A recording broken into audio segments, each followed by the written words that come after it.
Shaw-naé's house is a soul food sanctuary. I am historically the only restaurant on Staten Island to ever receive 2 stars in the New York Times, and then he put on the top 100 best restaurants, and it was done with 6 tables, 32 seats. We sell out of food every single weekend. Soul food is a passage. It also is tied to what we are as African Americans. We're preparing these dishes that are not new to us, but we elevate them and make those things really beautiful.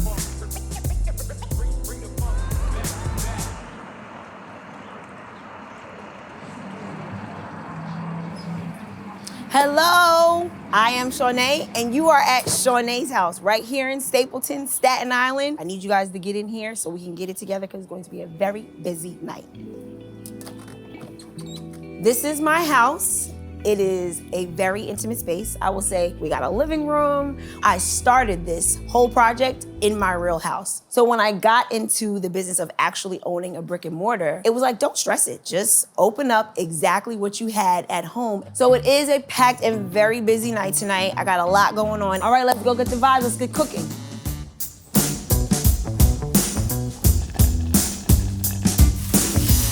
So this is my station. It's a very small and tight station, but just like at home, when you're at home and you're in your kitchen with your family, you find your spot and you kind of like get comfortable. I work with my husband, who is so wonderful for doing so much fabulous stuff for me. He preps a lot of what it is that I get done, like cutting my collard greens. He trims the fat on my oxtail. This goes in right now. I started doing oxtail probably about 10 years ago. So what I decided to do was put a twist on a cultural dish. I've seen people do recipes where they've thrown ice chips into their oxtails to create whatever they consider to be more moisture. I think that if you do it frozen and then you season it properly, it's going to have the moisture because it has the ice already embedded in the oxtail.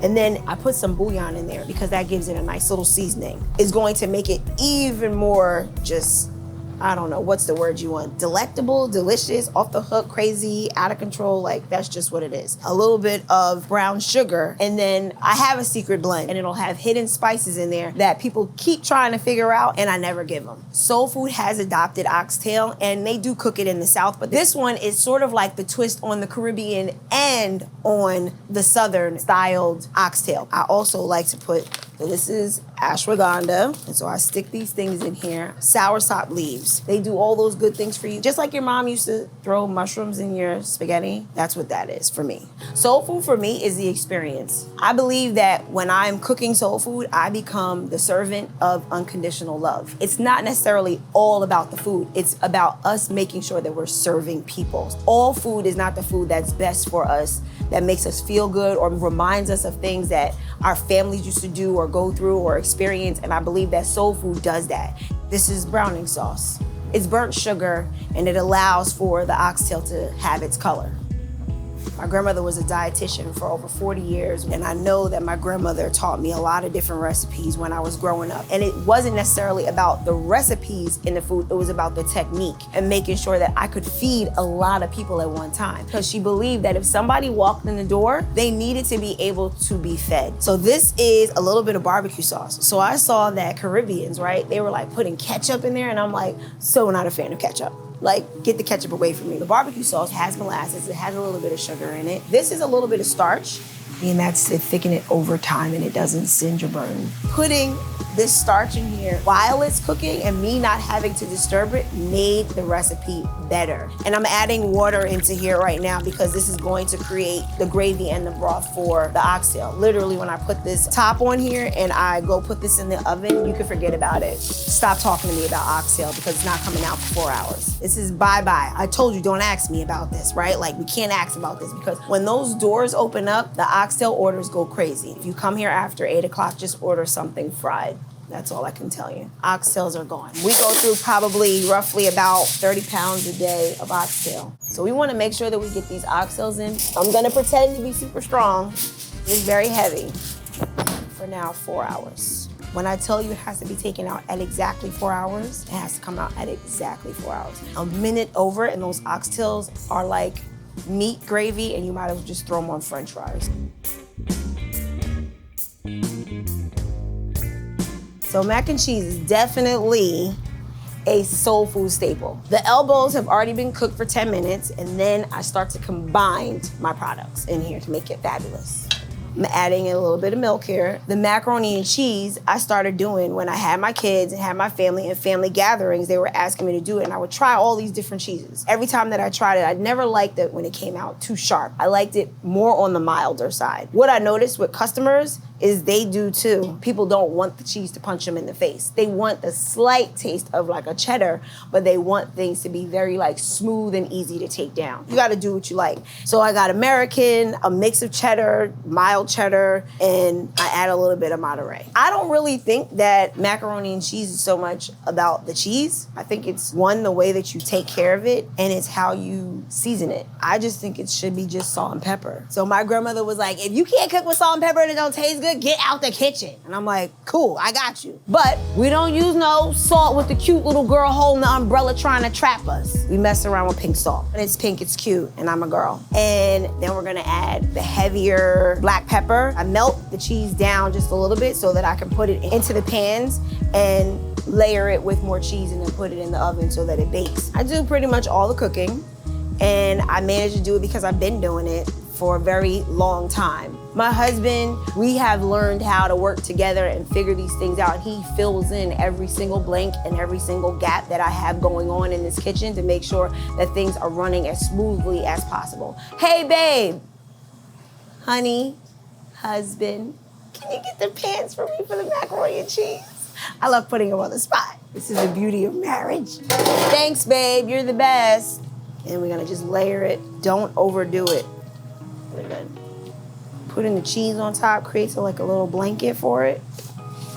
We're gonna slip these in the oven. 20 minutes to cook. You wanna make sure that this melts down and gets nice and crispy and golden, and then it's ready to go on your plate. So it's about noon. It's time to get this fried chicken. Let's go.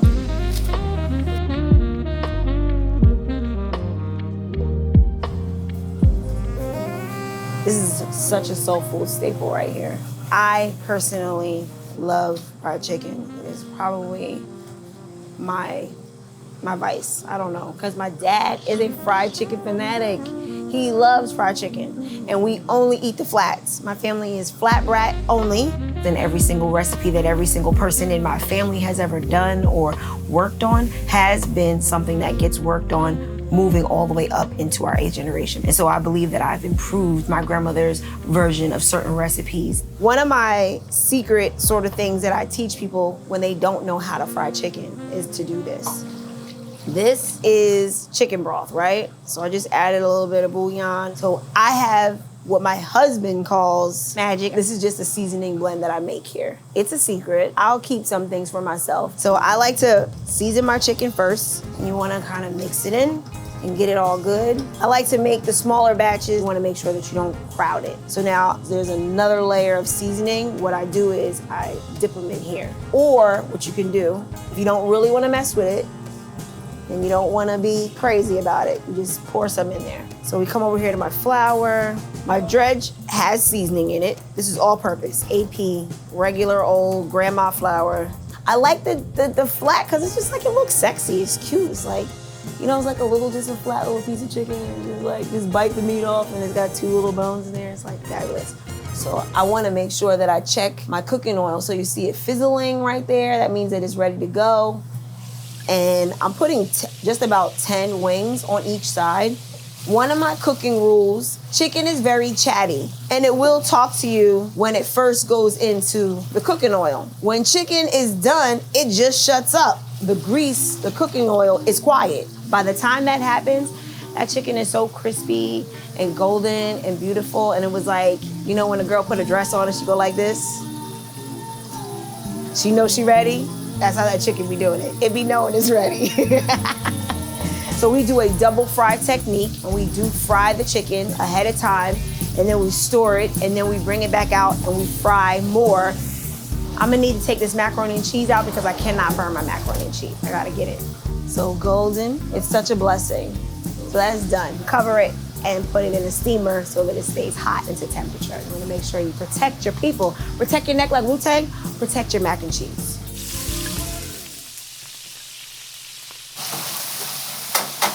It is looking like it's done.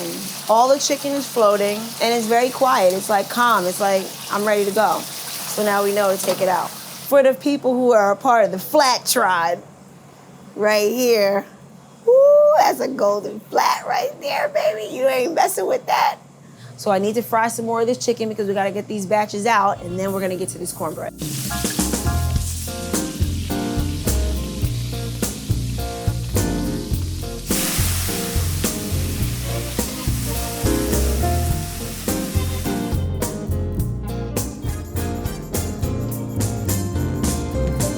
This is the part that makes people so happy. The cornbread I'm serving in here is elite. So like, which one you want? Vanilla, sweet potato, strawberry, blueberry, chocolate chip, Oreo, banana pudding. You tell me which one you want. And then they're looking at me like all crazy, like, wait, hold on.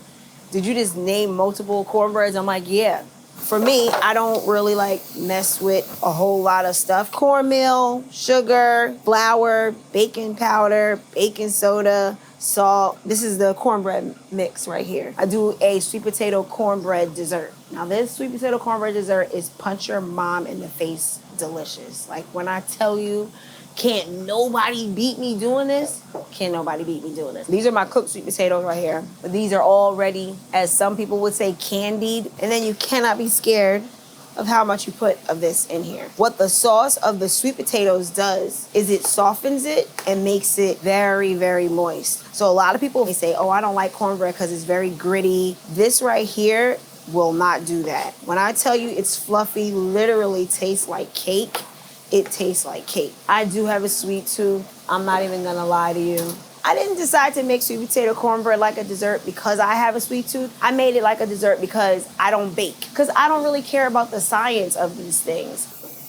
I'm gonna make some strawberry cornbread. It's one of our top sellers. The strawberry used to be my #1 sale. Sweet potato kind of dwarfed it and took over. I love to be spontaneous with everything that I'm doing in the kitchen because that means that I am being present and living in the moment, and I'm not letting these things kind of like control me.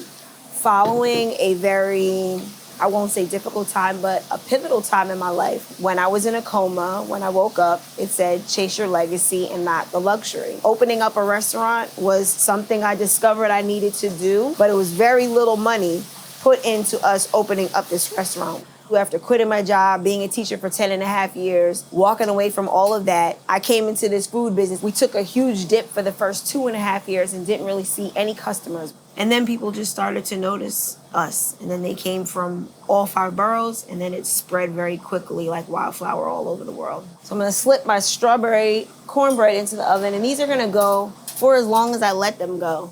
I kind of do like a whole look-see test, and it takes me roughly about 20 minutes to bake these off right. I don't really have to cook much else because, like I said, this is a slow process. So soul food is all about patience. You gotta take the time out to make sure that things are doing what they do and not disturbing it. Real life is break time. I'm like a child, I need a nap. And so, honestly, my husband being here sweating to the oldies, doing this fried chicken, and I will be on my phone emailing and answering calls, and I will be doing everything else that makes this whole empire great because I am multitasking, so I need a break. I'm a diva, that's just what I need. It is break time, change my shoes, say hi to my grandma. This right here is one of the biggest reasons why I'm doing all of this. Like, I wish my grandmother would have had the opportunity to see all of what I've done. I have a lot of like memorabilia, family pictures, books, albums, things that talk about my history in here. Staten Island is not known for soul food. To have a Black-owned business on Staten Island and then be able to amplify Black history, Black culture. I tell people that my ancestors came here in 1799.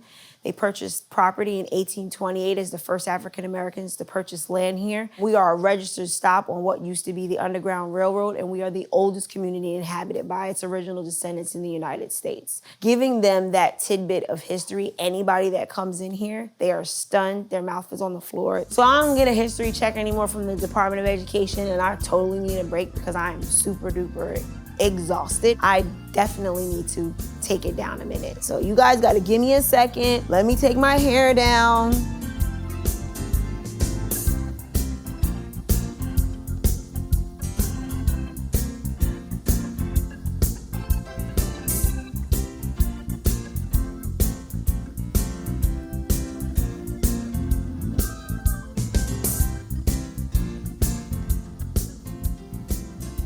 So right now we're getting ready to have our very brief staff meeting, kind of like keep the staff abreast of what's on the menu for the day. So today it's a lot of small groups of 2s, groups of 3s, and a group of 4 at night. Let's communicate on 86 and things, because it's a lot of groups coming in at different times, and we want to know when we sit them down, we want to let them know what we don't have. Stay positive and keep a smile on your face.